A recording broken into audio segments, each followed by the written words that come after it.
মূল্যস্ফীতিতে স্বস্তি ফিরলেও অর্থনীতিতে নতুন করে অস্থিরতা বাড়াচ্ছে ট্রাম্পের শুল্ক নীতি। মার্কিন বাজারে প্রতিযোগিতার মুখে পড়ার শঙ্কা। প্রধান বিচারপতি নিয়োগ ইস্যুতে দলগুলো একমত। জুডিশিয়ারি নির্ভরতা বাদ দিয়ে তত্ত্বাবধায়ক সরকার পুনর্বহাল চায় বিএনপি। যমুনার ভাঙনে নদীগর্ভে জামালপুরের কয়েকটি গ্রাম বিলীন হওয়ার পথে হাজার হাজার একর ফসলি জমি। জরুরি ভিত্তিতে প্রয়োজনীয় ব্যবস্থার দাবি।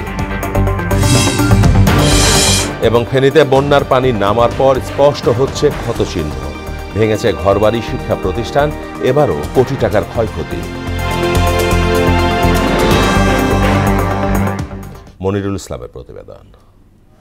নানান সীমাবদ্ধতা সত্ত্বেও মূল্যস্ফীতি কমেছে, যা 2 বছরের সর্বনিম্ন। গত মাস তো বটেই, গত বছরের এই সময় থেকেও দাম কম অধিকাংশ পণ্যের। পরিসংখ্যান ব্যুরো তথ্য বলছে, খাদ্য এবং খাদ্য বহির্ভূত উভয় পণ্যের দাম কমেছে, তাই মূল্যস্ফীতির হারও কমছে। চলতি বছরের মেতে খাদ্যপণ্যে মূল্যস্ফীতির হার ছিল 8.59%, যা জুনে নেমেছে 7.39%। আর খাদ্য বহির্ভূত পণ্যে মে থেকে কিছুটা কমে জুনে হয়েছে 9.37%, যার গড় হার 8.48%। খাদ্য মূল্যস্ফীতি অনেকটা কমেছে, এখন 7.39% হয়েছে। মূল্যস্ফীতি নিয়ে স্বস্তি অন্তর্বর্তী সরকারের অর্থনৈতিক সাফল্য হিসেবে দেখছেন নওগাঁ বিশ্ববিদ্যালয়ের উপাচার্য। একটি পরিবারের লেবাস ব্যবহার করে সেই জায়গা থেকে আস্তে আস্তে অন্তর্বর্তীকালীন সরকারের নেতৃত্বে অর্থনীতি ঘুরে দাঁড়াচ্ছে। সেই ঘুরে দাঁড়ানোর সুফল হলো এই মূল্যস্ফীতিটা কমে যাওয়া। আশা করি এই ধারা অব্যাহত থাকবে এবং ফেব্রুয়ারিতে যে জাতীয় নির্বাচন, বহুল প্রত্যক্ষিত জাতীয় নির্বাচনে যারাই ক্ষমতায় আসবে এই ধারাকে অব্যাহত রাখবে এবং কোনোদিন যেন এই আর্থিক সেক্টরে এই কালো মেঘ যেন আবারও জাঁকিয়ে বসতে না পারে। বাংলাদেশি পণ্যে 35% শুল্ক আরোপ করেছে ট্রাম্প প্রশাসন।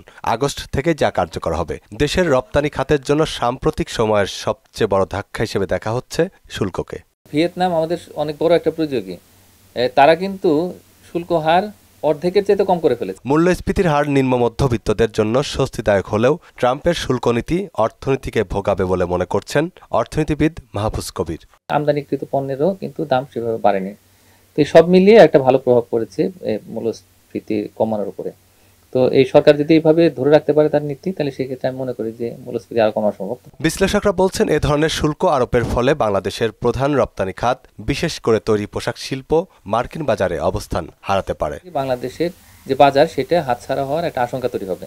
সুতরাং এখন বাংলাদেশের রপ্তানির স্বার্থে খুব দ্রুত একটা সিদ্ধান্ত নিয়ে আমাদের রপ্তানি খাতকে বাঁচাতে হবে। এখানে যে লক্ষ লক্ষ কর্মসংস্থান রয়েছে এবং অর্থনীতি যে এত ক্রিটিক্যালি ডিপেন্ডেন্ট এই এক্সপোর্টের উপরে, সেটা যদি নষ্ট হয় তখন কিন্তু বাংলাদেশের কিছু করার থাকবে না। তাই কাল বিলম্ব না করে দেশের স্বার্থেই মার্কিন প্রশাসনের সঙ্গে দেন দরবার করেই সমাধান করার তাগিদ দিলেন তারা। মনিরুল ইসলাম, মোহনা সংবাদ, ঢাকা। নির্ভরতা বাদ দিয়ে তত্ত্বাবধায়ক সরকার পুনর্বহাল চায় বিএনপি। রোববার বিকেলে ফরেন সার্ভিস একাডেমিতে জাতীয় ঐক্যমত্য কমিশনের বৈঠক শেষে একথা বলেন দলটির স্থায়ী কমিটির সদস্য সালাউদ্দিন আহমেদ। আর কমিশনের সভাপতি অধ্যাপক আলী রিয়াজ বলেছেন, প্রধান বিচারপতি নিয়োগের পদ্ধতি নিয়ে একমত রাজনৈতিক দলগুলো। মনিরুল ইসলামের প্রতিবেদন। জাতীয় ঐক্যমত্য কমিশনের সঙ্গে রাজনৈতিক দলগুলোর দ্বিতীয় ধাপের 12 দিনের সংলাপ শেষ হয়েছে। আমরা চেষ্টা করছি জুলাই মাসের মধ্যে যেভাবেই হোক। আলোচনার টেবিলে ছিল তত্ত্বাবধায়ক সরকারের রূপরেখা, প্রধান বিচারপতি নিয়োগ বিধি এবং জরুরি অবস্থা ঘোষণা। এদিন প্রধান বিচারপতি নিয়োগ, জরুরি অবস্থা সহ বেশ কিছু ইস্যুতে দলগুলো একমত হয়েছে বলে জানিয়েছেন কমিশনের সহসভাপতি অধ্যাপক আলী রিয়াজ। 13 জুলাই তারিখে অনুষ্ঠিত বৈঠকে অংশগ্রহণকারী সকল দল, রাজনৈতিক দল এবং জোটসমূহ আরও 3টি বিষয়ে ঐক্যমত্য প্রকাশ করেছে এবং এর মধ্য দিয়ে প্রধান বিচারপতি নিয়োগ সংক্রান্ত 95 অনুচ্ছেদ বিষয়ক সার্বিক ঐক্যমত্য প্রতিষ্ঠিত হলো। বৈঠক শেষে গণমাধ্যমের সঙ্গে কথা বলেন বিএনপির স্থায়ী কমিটির সদস্য সালাউদ্দিন আহমেদ। জনগণ আসলে জানতে চায় যে তার কি কি অধিকার প্রোটেক্টেড থাকবে। বলেন, তত্ত্বাবধায়ক সরকার থেকে জুডিশিয়ারি নির্ভরতা বাদ দেওয়ার প্রস্তাব দেয়া হলেও জাতীয় ঐক্যের স্বার্থে কমিশনের সঙ্গে একমত পোষণ করে বিএনপি। আমরা চাই তত্ত্বাবধায়ক সরকার পদ্ধতির মধ্যে কয়েকটা বিকল্প আসুক, এক্সক্লুডিং জুডিশিয়ারি, যেহেতু জুডিশিয়ারিকে বিতর্কের বাইরে রাখাটাই হচ্ছে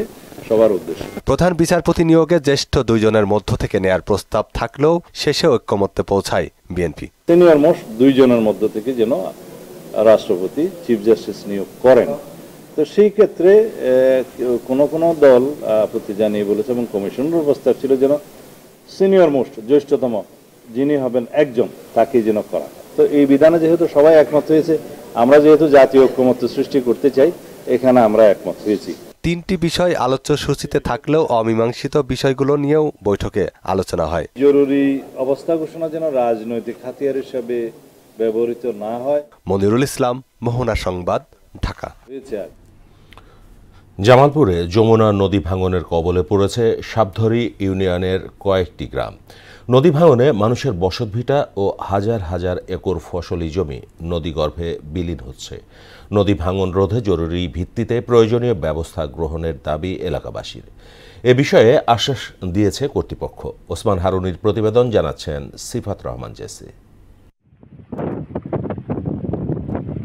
যমুনা নদী ভাঙনের কবলে জামালপুরের সাবধরি ইউনিয়নের কটাপুর, কোদালধোয়া, দক্ষিণ কোদালধোয়া, আইরমারি, জিগাতলা, ভাঙবাড়ি সহ একাধিক গ্রাম। যমুনার দ্বীপচরের মডেল ইউনিয়ন হিসেবে পরিচিত সাবধরি ইউনিয়ন। যমুনা নদীর পানি বাড়ায় সাবধরি, কটাপুর, ভাঙা কোদালধোয়া সহ আইরমারি পর্যন্ত 2 কিলোমিটার এলাকায় ভাঙন তীব্র আকার ধারণ করেছে। হুমকির মুখে রয়েছে 5টি ওয়ার্ডের অন্তত আরও 10টি গ্রাম। নদী ভাঙনে এরই মধ্যে ঘরবাড়ি, ফসলি জমিসহ বিভিন্ন স্থাপনা নদীগর্ভে বিলীন হয়েছে। এসব এলাকার নদী ভাঙন রোধের জরুরি ব্যবস্থা নেওয়ার দাবি এলাকাবাসীর। আমাদের নদী ভাঙতেছে প্রায় কটাপুর থেকে রাজাপুর, কোদালধোয়া, এগুলো নদী ভাঙনের মুখে 50-60 বিঘা জমি ভেঙে গেছে।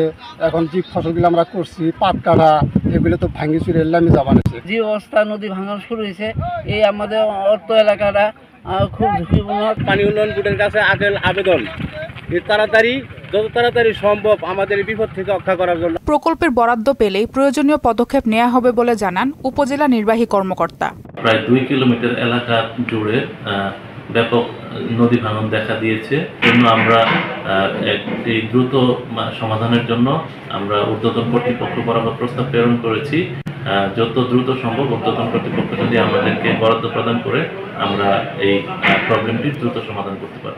জরুরি ভিত্তিতে সাবধরি নদী ভাঙন রোধে প্রশাসন প্রকল্প বাস্তবায়ন না করলে যমুনা গর্ভে বিলীন হয়ে যাবে সাবধরি ইউনিয়নের বিস্তীর্ণ জনপদ। সিফাত রহমান জেসি, মোহনা সংবাদ।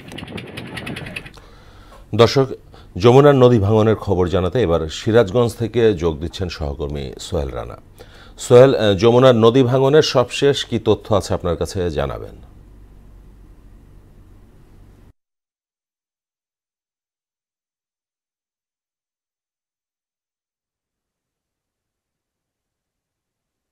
জি ধন্যবাদ মাহমুদ। আপনি যেমনটি বলছিলেন যে সিরাজগঞ্জে কিন্তু যমুনা নদীর পানি অপরত বাড়তে থাকার কারণে কিন্তু যমুনা নদীর বিভিন্ন স্থানে কিন্তু ভাঙন সৃষ্টি হয়েছে। তবে 2 দিন যাবত কিন্তু যমুনা নদীর পানি কিছুটা কমতে শুরু করেছে।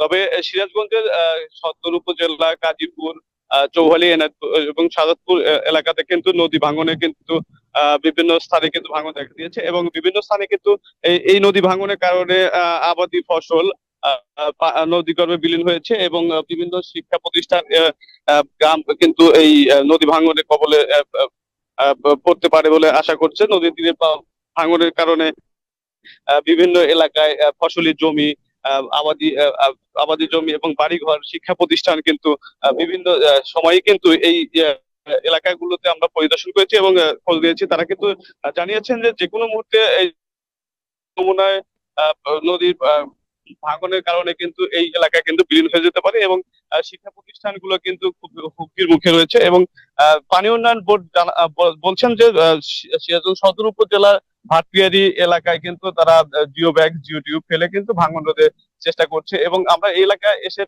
দেখেছি যে এই এলাকায় যে মূল বাঁধ রয়েছিল সেই বাঁধের কাছাকাছি কিন্তু এসেছে এবং বাঁধের কিছু অংশ কিন্তু এই যমুনা নদীর ভেঙে গেছে এবং যে কোনো মুহূর্তে এই বাঁধটা ভেঙে গেলে কিন্তু এই অঞ্চলে মানুষ কিন্তু নদীগর্ভে সকলে কিন্তু 3 থেকে 4টি গ্রাম কিন্তু নদীগর্ভে বিলীন হয়ে যাবে। আমরা এসে দেখেছি যে এই অঞ্চলের মানুষ তারা কিন্তু বলছেন যে অতি দ্রুত যদি এই এলাকাতে একটি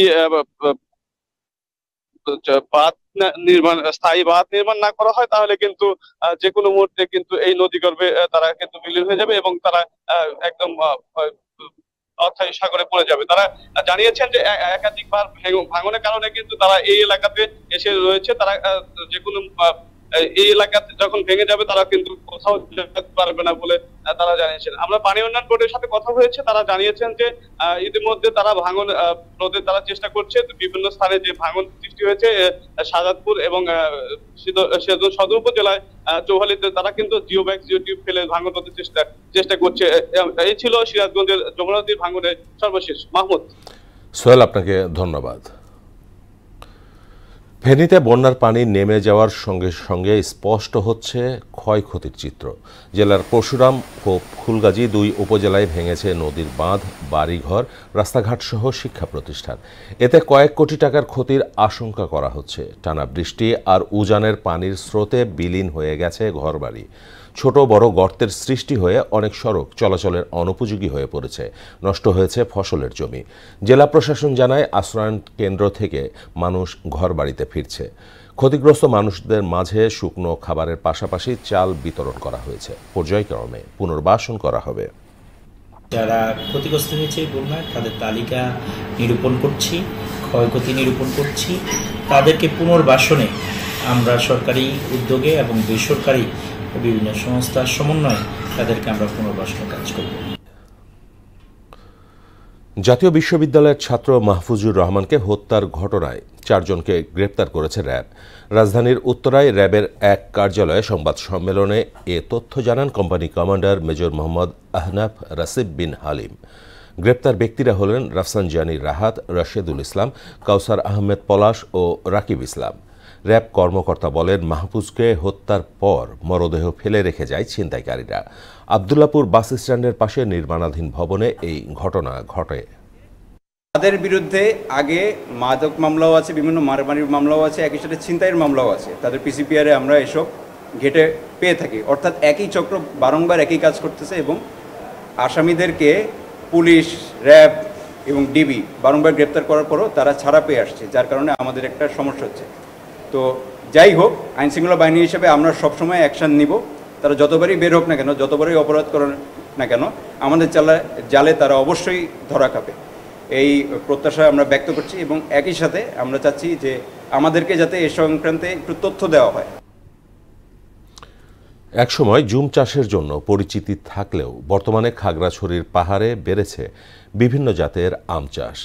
এবছর জেলার প্রায় 4,500 হেক্টর জমিতে হয়েছে আমের চাষ। এতে 50,000 টন আম উৎপাদনের আশা করছে কৃষি বিভাগ। তমাল দাস লিটনের প্রতিবেদন, জানাচ্ছেন আফরিন পপি। একসময় পাহাড়ে বাণিজ্যিকভাবে আমের চাষ হতো না, কিন্তু খাগড়াছড়ির পরিত্যক্ত টিলায় এখন গড়ে উঠেছে হাজারো আমের বাগান। আমের বাণিজ্যিক চাষাবাদ শুরু হওয়ায় তৈরি হয়েছে বহু উদ্যোক্তা। বেকার যুবকরা পেয়েছে কর্মসংস্থান। অনেকেই আম চাষকে নিয়েছেন পেশা হিসেবে। মোটামুটি খরচ বাদ দিয়ে প্রায় 1 থেকে 2 লাখ 1.5 লাখের উপরে ইনশাল্লাহ লাভ হচ্ছে প্রত্যেক বাগান থেকে। আম্রপালি পরিচর্যা যে হিসেবে খরচ, বিদেশে আমি পরিচর্যা একই খরচ। টোটাল এখন 30 একর আম বাগান আছে। তো মূলত এবছর অর্ধ কোটি টাকা মতো বিক্রি আশা আছে। স্থানীয় ও বিদেশি বিভিন্ন জাতের আমের সমাহার এখন খাগড়াছড়িতে। সুস্বাদু হওয়ায় এখানকার আম চট্টগ্রাম, ঢাকা সহ দেশের বিভিন্ন জেলায় পাওয়া যায়। আম পরিবহনে রাস্তায় টোল ও চাঁদাবাজি বন্ধ করা গেলে লাভবান হবেন বলে মনে করেন ব্যবসায়ীরা। আমগুলো পরিবহনের ক্ষেত্রে রাস্তায় আমাদের হয়রানির শিকার হতে হচ্ছে বিভিন্ন চাঁদাবাজির কারণে। যদি সরকারি টোল কেন্দ্রগুলো আমাদের কাছ থেকে সরকারি নির্দেশনা মোতাবেক, কৃষি মন্ত্রণালয়ের নির্দেশনায় যদি সরকারি টোলগুলো আদায় করতো তাহলে আমাদের জন্য, কৃষকদের জন্য সুবিধা হতো। এবার উৎপাদনের লক্ষ্যমাত্রা রয়েছে 50,000 মেট্রিক টন। পাহাড়ের মাটি ও আবহাওয়া আম চাষের জন্য উপযোগী বলে জানালেন কৃষি সম্প্রসারণ বিভাগের কর্মকর্তারা। 27,000 মেট্রিক টনের মতো বাজারজাত হয়েছে। এর মধ্যে বেশিরভাগই রাঙ্গুয়াই, আম্রপালি এবং আমাদের ব্যানানা ম্যাঙ্গো। এছাড়াও আমাদের বাড়ি আম 4 এবং রাঙ্গুয়াই, ব্যানানা ম্যাঙ্গো, আম্রপালিরও পুরোটা হারভেস্ট হলে আমাদের লক্ষ্যমাত্রা অর্জিত হবে আমরা আশা করছি। পাহাড়ে দেশি বিদেশি আম চাষে এখন স্বাবলম্বী অনেক পাহাড়ি বাঙালি কৃষক। সরকারি পৃষ্ঠপোষকতা পেলে এ খাতটি বড় ধরনের কৃষি শিল্পে রূপ নিতে পারে। আফরিন পপি, মোহনা সংবাদ। এবার সারা দেশে অনুষ্ঠিত সভা সমাবেশ নিয়ে প্রতিনিধিদের তথ্যচিত্রে ডেস্ক রিপোর্ট। গাজীপুরে কালিয়াকৈরে অটোরিকশা চালককে মারধর করার প্রতিবাদে সাবেক সপিপুর বাজার সমিতির সভাপতি মাহমুদ সরকারের বিরুদ্ধে বিক্ষোভ করেছে অটোরিকশা শ্রমিক জনতা।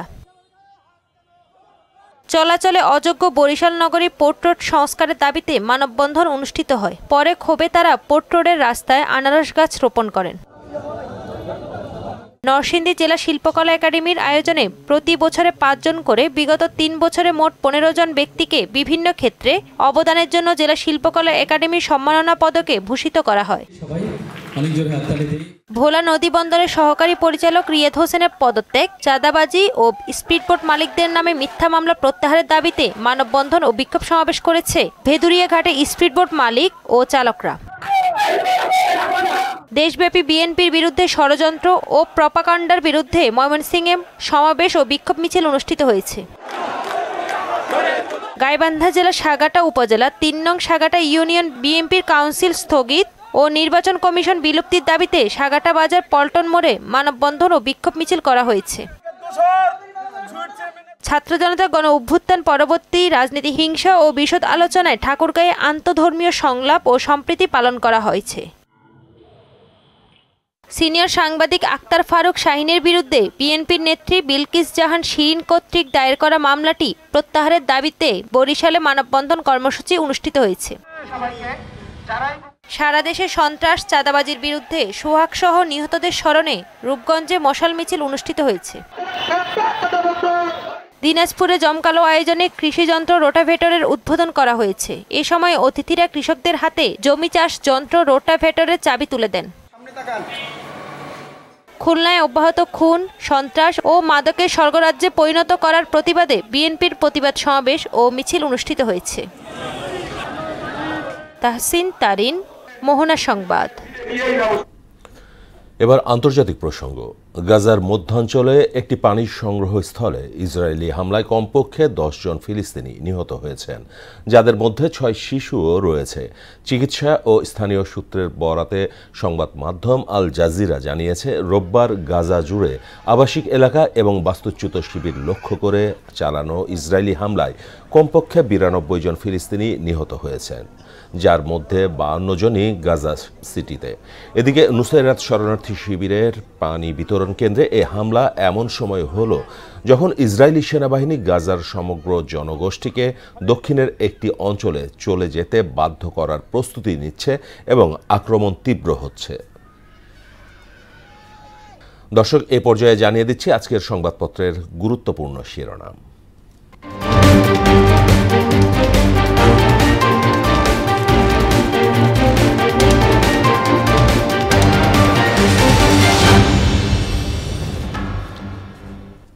আমার হাতে প্রথমে রয়েছে প্রথম আলো। জানিয়ে দিচ্ছি প্রথম আলো শিরোনাম। জরুরি অবস্থা জারি ও প্রধান বিচারপতি নিয়োগে ঐক্যমত্য। অভ্যুত্থানের শহীদ 10 নারী, প্রথম মৃত্যু নাইমার। জুলাই গণ অভ্যুত্থানের দুপুরে স্মারকলিপি, রাতে বিক্ষোভ। চিরুনি অভিযানের ঘোষণা, আরও 2 আসামি গ্রেপ্তার। দারুণ জয়ে সিরিজে ফিরল বাংলাদেশ।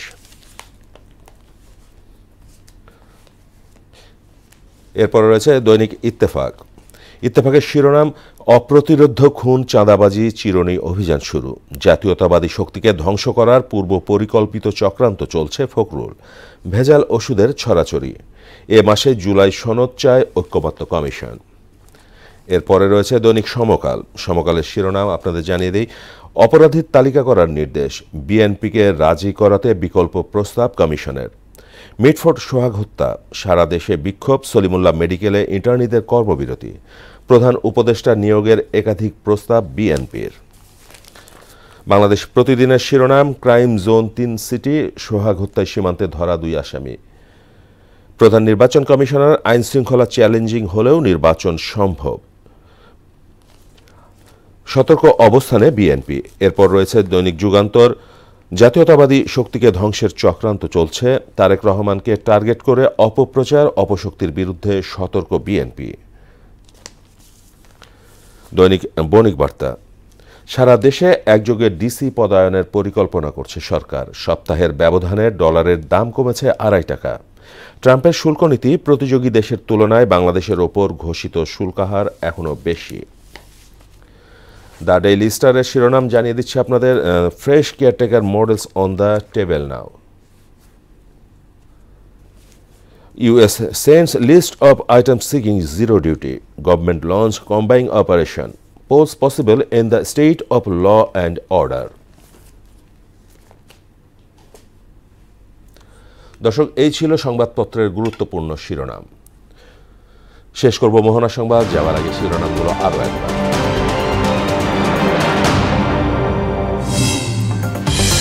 মূল্যস্ফীতিতে স্বস্তি ফিরলেও অর্থনীতিতে নতুন করে অস্থিরতা বাড়াচ্ছে ট্রাম্পের শুল্ক নীতি। মার্কিন বাজারে প্রতিযোগিতার মুখে পড়ার শঙ্কা। প্রধান বিচারপতি নিয়োগ ইস্যুতে দলগুলো একমত। জুডিশিয়ারি নির্ভরতা বাদ দিয়ে তত্ত্বাবধায়ক সরকার পুনর্বহাল চায় বিএনপি। যমুনার ভাঙনে নদীগর্ভে জামালপুরের কয়েকটি গ্রাম বিলীন হওয়ার পথে হাজার হাজার একর ফসলি জমি। জরুরি ভিত্তিতে প্রয়োজনীয় ব্যবস্থার দাবি। এবং ফেনীতে বন্যার পানি নামার পর স্পষ্ট হচ্ছে ক্ষতচিহ্ন। ভেঙেছে ঘরবাড়ি, শিক্ষা প্রতিষ্ঠান, এবারও কোটি টাকার ক্ষয়ক্ষতি।